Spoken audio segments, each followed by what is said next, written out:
ভেবে দেখুন, একটা গরিব বালক একটি ছোট্ট গ্রামে প্রতিদিন 17 ঘন্টা চাষের কাজ করে কেবল দুবেলা দুমুঠো খাবারের জন্য। এবারে ভেবে দেখুন, এই ছোট্ট বালকটি পরবর্তীতে 1 লক্ষ কোটি টাকার গাড়ির কোম্পানির মালিক হয়ে যায়। এই কাহিনীটি হুন্ডাই কোম্পানির প্রতিষ্ঠাতা চাং জো ইয়াং এর। কোরিয়ার একটি ছোট্ট গ্রাম টংকং এ 1915 সালে চাং জো ইয়াং এর জন্ম হয়। ছোটবেলায় তার একটা স্বপ্ন ছিল, বড় হয়ে সে একজন স্কুল টিচার হবে। কিন্তু ফ্যামিলির আর্থিক অবস্থা এতটাই খারাপ ছিল যে তাকে বাধ্য হয়ে পড়াশোনা ছেড়ে দিতে হয়। আর তার বাবার সাথে সকাল থেকে সন্ধ্যা পর্যন্ত চাষের কাজ করতে হতো, সেই সাথে পশুপালনও করতে হতো, আর শহরে শহরে জ্বালানি কাঠও বিক্রি করতে হতো। এত পরিশ্রম করার পরেও এমনও সময় ছিল কেবল একবেলা খাবার জোগাড় করার মতো পর্যাপ্ত অর্থ ছিল না। চাংকে কাঠ বিক্রি করার জন্য মাঝে মধ্যে শহরের দিকে ছুটতে হতো। আর শহরে গিয়ে সে দেখতো এখানে মানুষদের পর্যাপ্ত খাবার রয়েছে, সুন্দর সুন্দর পোশাক পরিধান করে, আর তাদের জীবন বিলাসিতায় ভরা। কিন্তু তারা চাষের কাজ করে না।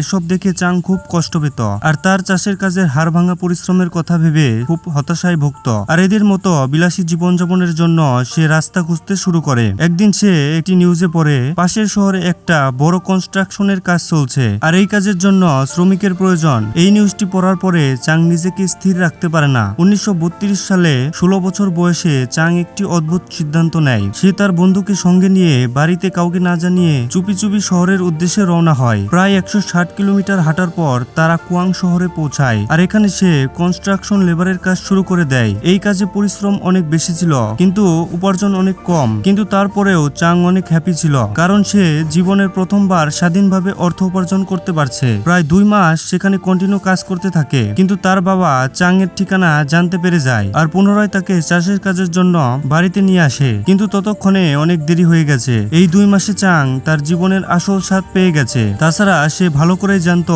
চাষের কাজ করে কখনোই দারিদ্রতা থেকে মুক্তি পাবে না। এই কারণে সে আবারও পালিয়ে যাওয়ার চেষ্টা করে, কিন্তু 2 বারই তার বাবা তাকে খুঁজে পেয়ে যায়, আর তাকে বাড়ি নিয়ে চলে আসে। অবশেষে 1934 সালে 18 বছর বয়সে তার চতুর্থ চেষ্টা সফল হয়, আর এই বছর সে সুলোতে পালিয়ে যায়, বর্তমানে যেটা দক্ষিণ কোরিয়ার রাজধানী। এখানে আসার পর সে যেই কাজেরই সন্ধান পেয়েছে সেটাকেই গ্রহণ করে। সর্বশেষ সে বুকং রাইস স্টোরে জব পায়, আর এখানে সে একজন ডেলিভারি বয় হিসেবে কাজ করতে থাকে। কাস্টমার এবং দোকানের মালিক তার কাজে এতটাই সন্তুষ্ট হয় যে 6 মাসের মধ্যেই তাকে ডেলিভারি বয় থেকে স্টোর ম্যানেজার বানিয়ে দেওয়া হয়। এরপর থেকে চাং আরো পরিশ্রম করতে থাকে, আর নিজের প্রচেষ্টায় দোকানের উন্নতি বৃদ্ধি করে। 1937 সালে স্টোরের মালিক অসুস্থ হয়ে পড়ে, আর সে একটি অদ্ভুত সিদ্ধান্ত নেয়। চাং এর পরিশ্রম আর সততায় খুশি হয়ে চাংকে স্টোরটি দিয়ে দেয়। আর এভাবেই চাং 22 বছর বয়সে একজন সাধারণ কর্মচারী থেকে একজন সফল বিজনেসের মালিক হয়ে যায়। পরের 2 বছরে চাং তার বিজনেসকে এতটাই উন্নতি করে যে তার প্রফিট 4 গুণ বেড়ে যায়, আর মার্কেটের মধ্যে অন্যতম সেরা চালের দোকান হিসেবে খ্যাতি অর্জন করে নেয়। সবকিছুই ঠিকঠাক চলছিল, কিন্তু এই সময় একটা দুঃখজনক ঘটনা ঘটে যায়। এই সময়টি ছিল দ্বিতীয় বিশ্বযুদ্ধের, আর কোরিয়ায় তখন জাপানিজরা শাসন করছিল।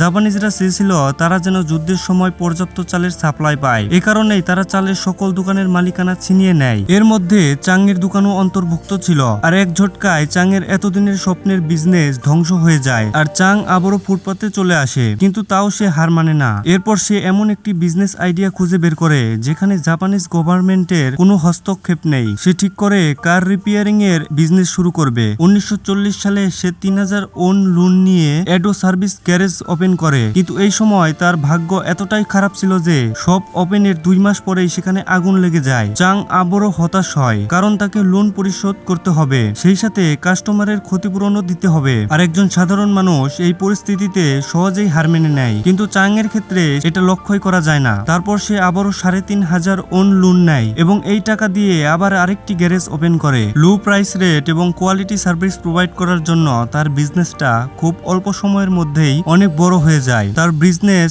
এত দ্রুত সফল হয় যে তার গ্যারেজে এখন 70 জন মেকানিক কাজ করা শুরু করে। এই সময় চাং তার সব ঋণ পরিশোধ করে দেয়, আর তার ফ্যামিলিও এখানে সেটেল হয়ে যায়। তার বিজনেস খুব দ্রুত ডেভেলপ হতে থাকে। সে পরিকল্পনা করে তার বিজনেসকে আরো সম্প্রসারণ করতে, কিন্তু এই সময় আরেকটি দুঃখজনক ঘটনা ঘটে। জাপানিজরা আবারও তার গ্যারেজ ছিনিয়ে নেয়, আর এটাকে তারা স্টিল তৈরির ফ্যাক্টরি বানিয়ে ফেলে। হতাশ হয়ে চাং তার ফ্যামিলিকে নিয়ে গ্রামে চলে আসে। এই সময় তার কাছে শুধু 15,000 টাকাই ছিল, কিন্তু তার মধ্যে প্রবল আত্মবিশ্বাস ছিল যে সে আবারও তার বিজনেসকে দাঁড় করাতে পারবে। দ্বিতীয় বিশ্বযুদ্ধের পর জাপানিজদের শাসনের অবসান ঘটে, কিন্তু এই সময় কোরিয়া 2 ভাগে বিভক্ত হয়ে যায়। কোরিয়ার উত্তর এরিয়া সোভিয়েত ইউনিয়নের দখলে চলে যায়, আর দক্ষিণ এরিয়া চলে যায় আমেরিকার দখলে। 1946 সালে চাং পুনরায় সুলে ফিরে আসে এবং কার রিপেয়ারিং এর বিজনেসকে পুনরায় চালু করে। সে তার বিজনেসের একটি নতুন নাম দেয়, হন্ডাই অটো সার্ভিস। এখানে হন্ডাই মানে আধুনিক। চাং লক্ষ্য করে আমেরিকানরা তাদের মিলিটারি ফোর্সের জন্য বিল্ডিং নির্মাণ করছে। সে এই নির্মাণের বিজনেসটি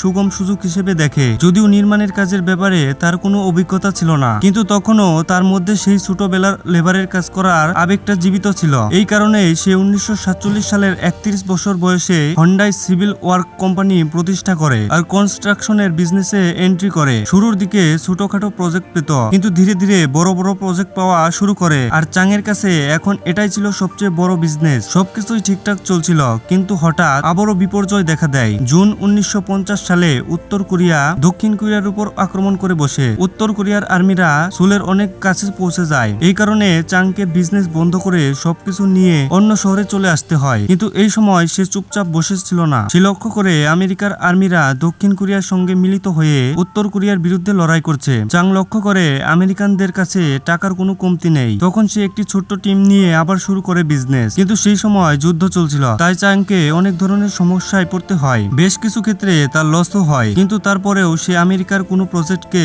অসম্পন্ন রাখতো না। আর এই বিশ্বস্ততার কারণে চাং এর সঙ্গে আমেরিকানদের সম্পর্ক তৈরি হয় আর কন্টিনিউ তাদের থেকে প্রজেক্ট পেতে থাকে। তারপর কোরিয়ার বিভিন্ন বড় বড় প্রজেক্ট হন্ডাই সাকসেসফুল করেছিল। তারপর 1968 সালে চাং প্রতিষ্ঠা করে হন্ডাই মোটরস কোম্পানি।